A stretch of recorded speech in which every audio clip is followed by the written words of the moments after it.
अध्ययन के अंदर राजनीति विज्ञान के पाठ अध्याय 5 के अंदर न्यायपालिका का अध्ययन हम करेंगे। सरकार के 3 अंग होते हैं, कार्यपालिका, व्यवस्थापिका और न्यायपालिका।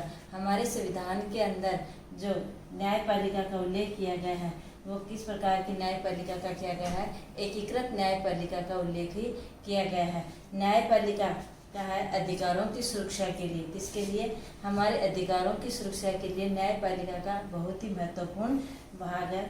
भारत में न्यायपालिका की जो संरचना है वो एक पिरामिड की भांति है। कैसे है? पिरामिड की भांति व्यवस्था बनाई गई है। पिरामिड यानी सबसे जो ऊपरी भाग होता है इसका, वो क्या होता है? सर्वोच्च न्यायालय। कौन सा होता है? सर्वोच्च न्यायालय। और उसके बाद कौन सा होता है? उच्च न्यायालय। क्या होता है? उच्च न्यायालय। और उसके पश्चात अधीनस्थ न्यायालय, जिला न्यायालय, अधीनस्थ न्यायालय। अधीनस्थ न्यायालय इस हमारे संविधान के अंदर जो सर्वोच्च न्यायालय है उसका हमें जो उल्लेख किया गया है वो सर्वोपरि माना गया है। इसके द्वारा दिए गए फैसले हमें मानने ही होते हैं। जो व्यक्ति न्यायालय जो है हमारे अधिकारों का उल्लंघन होने पर, इनका अधिकारों का उल्लंघन होने पर हमें क्या प्रदान करता है? सुरक्षा प्रदान करता है। अधिकारों का उल्लंघन होने पर हम कहाँ जाकर के शरण ले सकते हैं? न्यायालय के अंदर जाकर के शरण ले सकते हैं।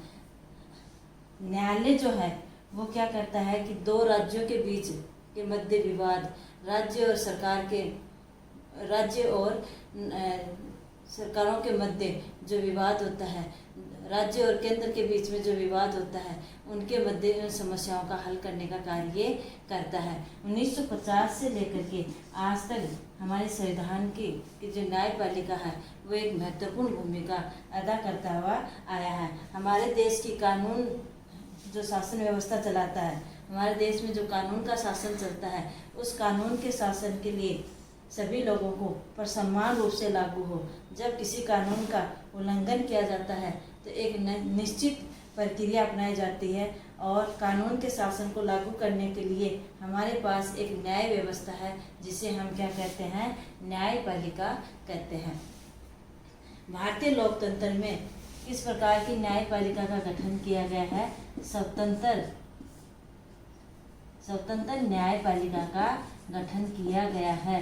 स्वतंत्र न्यायपालिका का मतलब है कि हमारे देश की जो न्यायपालिका है उसको व्यवस्थापिका और कार्यपालिका दोनों से मुक्त रखा गया है ताकि किसी प्रकार के राजनीतिक दबाव में आकर के और व्यक्तिगत हित के बारे में किसी प्रकार का कोई फैसला नहीं दे सके। इसलिए हमारी न्यायपालिका को क्या रखा गया है? स्वतंत्र रखा गया है। स्वतंत्र न्यायपालिका जो होती है वह व्यवस्थापिका और कार्यपालिका के प्रति, और जो अगर किसी प्रकार का गलत निर्णय लिया जाता है तो उसके बारे में निर्णय लेने का कार्य करती है, उन्हें रोक सकती है।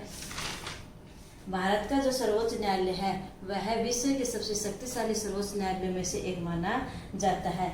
भारत का सर्वोच्च न्यायालय जो है वो कहाँ स्थित होता है? दिल्ली के अंदर स्थित है। भारत का सर्वोच्च न्यायालय कहाँ है? दिल्ली में स्थित है।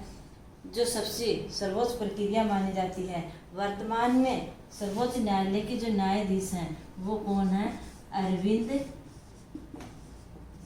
बोबड़े। कौन है? वर्तमान में सर्वोच्च न्यायालय के मुख्य न्यायाधीश कौन है? अरविंद बोबड़े हैं। हमारा जो न्यायालय की जो प्रक्रिया अपनाई गई है वो हमने कब से अपनाई थी? 1935 में। भारत ब्रिटिश काल के समय में 1935 के अधिनियम के तहत इसकी स्थापना की गई थी। 1937 से लेकर के 1937 से लेकर के 1949 तक हम जो ये वर्तमान जो न्यायालय है वो किसके रूप में कार्य करता था?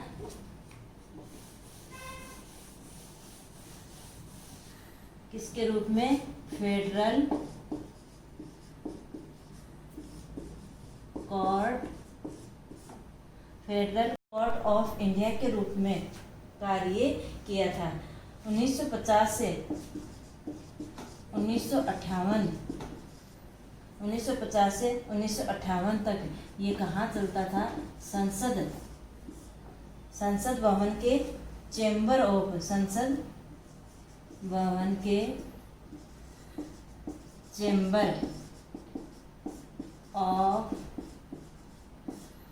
चेंबर ऑफ प्रिंसेस में हुआ करता था।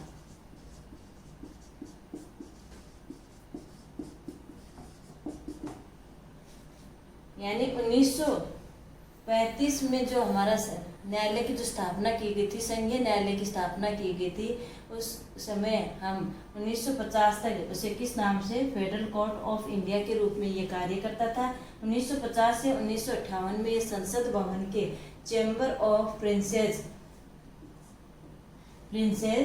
में हुआ करता था।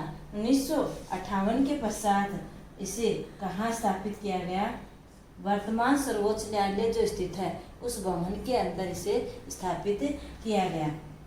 देश का मुख्य न्यायाधीश जो होता है, सर्वोच्च न्यायालय का मुख्य न्यायाधीश जो होता है, वही उसका मुखिया होता है।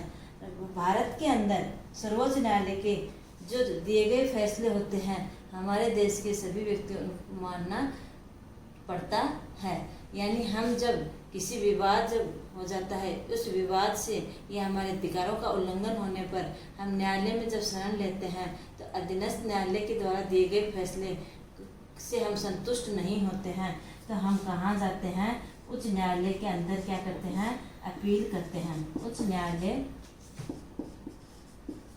न्यायालय में गुहार लगाते हैं। उच्च न्यायालय के दिए गए निर्णय से भी हम संतुष्ट नहीं होते हैं, तो हम कहाँ जाते हैं? सर्वोच्च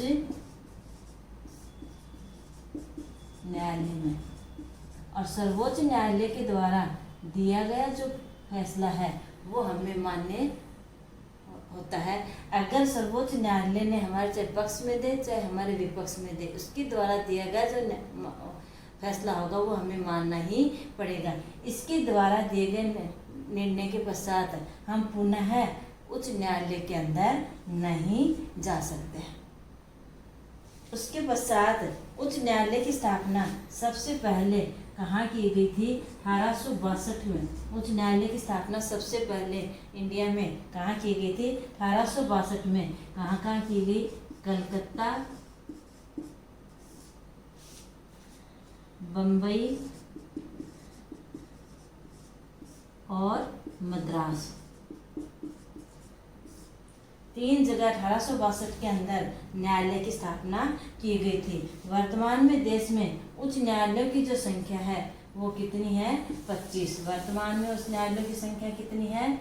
25।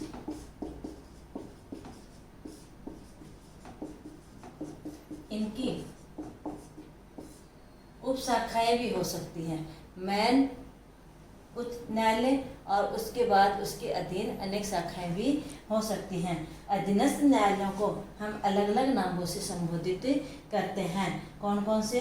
ट्रायल कोर्ट, जिला न्यायालय, अतिरिक्त सत्र न्यायाधीश, प्रधान न्यायिक मजिस्ट्रेट और सिविल जज न्यायालय आदि इनके नाम से हम जानते हैं।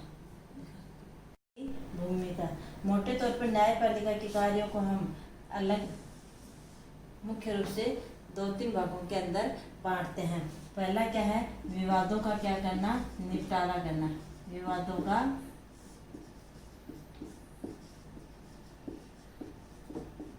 निपटारा करना। विवाद कौन कौन से? नागरिकों के मध्य,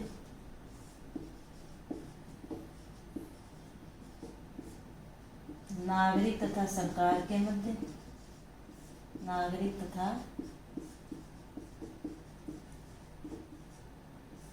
सरकार के मध्य, 2 राज्य सरकारों के मध्य,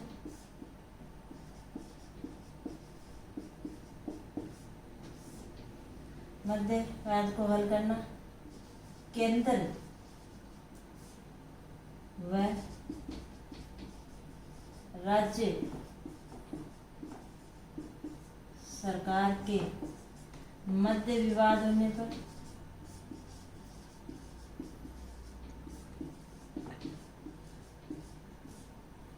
की स्थिति में न्यायपालिका यानी हमारी न्यायालय, हमारी अदालत क्या करती है, उनका निपटारा करती है। किन किन के? नागरिकों के मध्य, नागरिक तथा सरकार के मध्य, दो राज्य सरकारों के मध्य विवाद होने पर उनका हल करती है, केंद्र एवं सरकार के मध्य विवाद होने पर उनका हल करती है।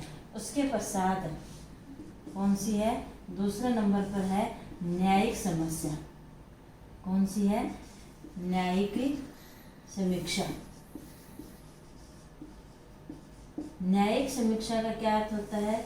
न्यायिक समीक्षा का अर्थ होता है यदि न्यायपालिका को ऐसा लगता है कि संसद के द्वारा पारित किया गया कोई कानून संविधान में के आधारभूत ढांचे का उल्लंघन करता है, संसद के द्वारा पारित किया गया कानून और क्या करता है?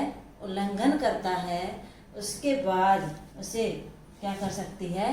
वो रद्द भी कर सकती है और इसे क्या कहा जाता है? न्यायिक समीक्षा कहा जाता है। तीसरा है कानून की रक्षा। क्या करती है? कानून की रक्षा और मौलिक अधिकारों का क्रियान्वयन और मौलिक अधिकारों का क्रियान्वयन करना।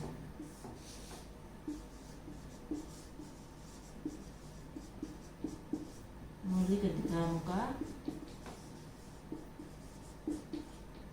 क्रियान्वयन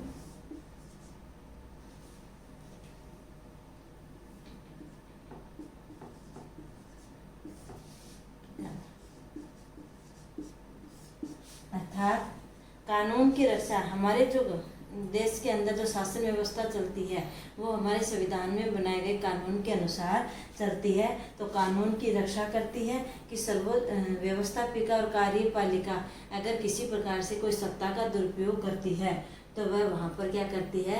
न्यायिक समीक्षा के माध्यम से उनकी रक्षा करती है।